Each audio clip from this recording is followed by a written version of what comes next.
সব সময় সবার কাছে নিজের দুর্বলতাকে প্রকাশ করতে নেই।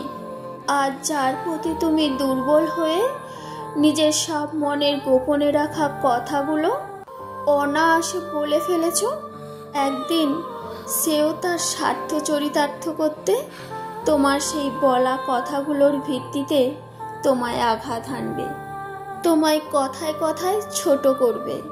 একটু সময় নিয়ে খেয়াল করলে দেখতে পাবে এমন অনেকেই আছে যারা নিজেই নিজের কাছে বোকা বনে গেছে।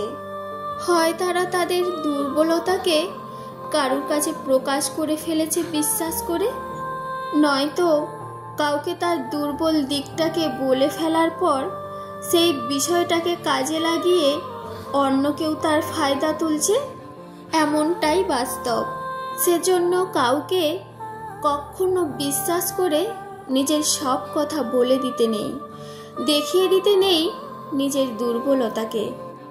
যখনই তুমি নিজের দুর্বলতাকে প্রকাশ করে ফেলবে, তখনই তুমি ধীরে ধীরে নিজের সব কিছু হারিয়ে ফেলবে। তখন শুধুই প্রয়োজনে ব্যবহার হবে। তাই সব বিষয় সবার কাছে বলে ফেলতে নেই, নিজেকে একেবারে হালকা করে ফেলতে নেই। কারণ এই ধুলো ওড়া শহরে সবাই সবার আপন হওয়ার নাটক করে মাত্র, আর অপেক্ষা করে সুযোগে কখন অন্যকে ব্যবহার করে নিজের সব মুশকিল আসান করবে। কথাগুলো শুনতে কষ্ট হলেও এটাই বাস্তব। ভিডিওটি তোমাদের কেমন লাগলো অবশ্যই কমেন্ট করে জানিও। ভালো লাগলে প্লিজ লাইক করে চ্যানেলটি শেয়ার করবেন। আর যারা চ্যানেলের নিউ ফ্রেন্ড আজকে ভিডিওটি দেখছো, প্লিজ চ্যানেলটি সাবস্ক্রাইব করে পাশে থেকো। সবাইকে অনেক ধন্যবাদ, অনেক অনেক ভালোবাসা।